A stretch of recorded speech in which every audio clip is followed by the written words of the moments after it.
All right, Heat Nation, if this is your first video you're seeing from me, just know that you will be seeing a lot more videos. And if you feel like it, go ahead and subscribe. Actually, if you're watching it, you make it through the video, or you find me entertaining, go ahead and subscribe. You can call me Moore, Mr. Moore, basically the first part of the channel name.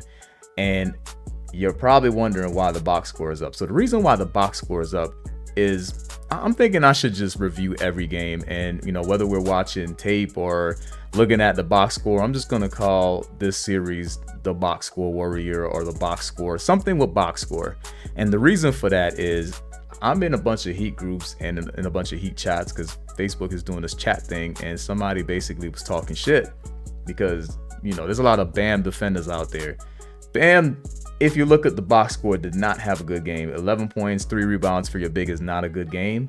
And people were saying, oh, well, he was in early foul trouble. Well, he ended the game with 3 fouls. Carl Anthony ended the game with 5. And you look at Carl Anthony's stats, and it's way better than Bam's stats, right? And I know from watching the game that it doesn't tell the whole story, but it does say that Cat's better than Bam. If that's a ridiculous difference. I mean, 44 points, 13 rebounds from somebody who is labeled as soft. Then you also got Josh Hart with 14 rebounds. And Josh Hart, if I'm not mistaken, is like 6'6". I don't know Josh Hart. He's not big. He's definitely smaller than Nikola. And Nikola's another guy that I used to want Nikola in the starting lineup, and now he's in the starting lineup, and I'm not too happy about it. Obviously, I would love to have the rookie in the lineup, but I know Spo's going to work him in. I mean, y'all remember the whole ordeal with Whiteside when he finally got his chance. He was playing well, and then Spo took forever to start him, and he eventually started him, and we know how the story ended with Whiteside. Somebody actually said that Bam reminds them of Whiteside, which is crazy to me because, Whiteside, it was an attitude thing. I don't think it's an attitude thing with Bam. It's just a lack of aggression, and kind of similar situation with Tyler Hero, where it's like consistency. So you need Bam to hit those mid-range jumpers consistently, and he needs to be fed. Sometimes he can create his own shot, but a lot of the times he's going to have to get fed from Tyler Hero or Jimmy Butler. Now, Jimmy Butler is an interesting topic because I haven't really been in the Heat groups a lot this year, but I've already seen people talk about trading Jimmy Butler and how there was some trade to Houston that supposedly it could happen, or is, these rumors, they're not always true, but I guess they just kind of flirt with trade ideas. And Jimmy Butler is up there in age. I mean, the gap in age between Jimmy Butler and Tyler Hero and Bam is pretty big.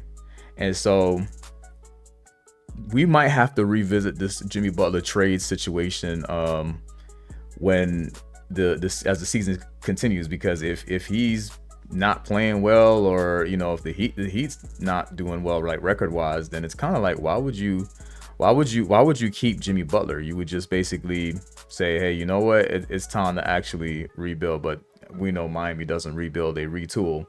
But yeah, this box score right here, man, Nikola 6 rebounds.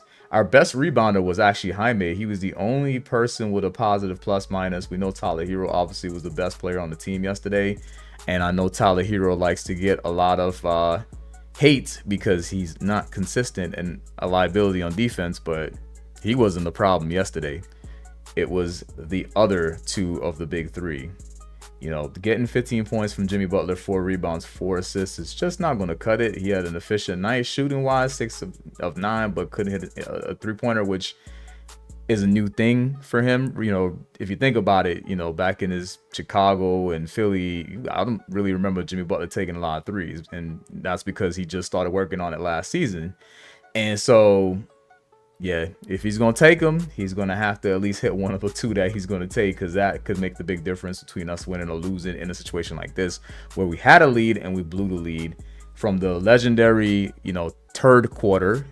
We always call it in the Heat groups, because it's like we get to the third quarter and we just forget how to play. And then we get to the fourth quarter and we try to make up and usually come back from a lead that we blew, which is insane. Like, why can't we just consistently play good in the third quarter? A lot of people blame Eric Spoelstra's rotation, but I don't know, man. It could be a little bit more than that. But yeah, I don't know, man. This loss to the Knicks is very upsetting, especially considering there's so many Knicks fans down here.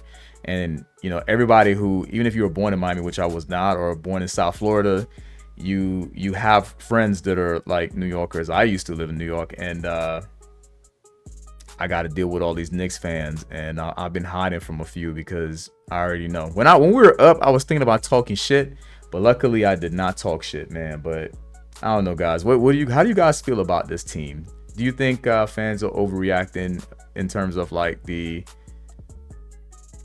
expectations? Maybe they were expecting to be 4-0. Maybe they're just bummed out because the team is 500. It's early. It's only 4 games. Do we just need to wait? All I know is that we can't have these type of games from Bam and Jimmy Butler. And maybe somebody else needs to step up, whether it's going to be Terry or Nikola. Nikola actually had a good night from 3, which is great for him. Jaime didn't hit any threes. Bryant hit 2 out of 3. I like Bryant more than Dedmon, but 6 points, 3 rebounds is a big. That's just not going to cut it.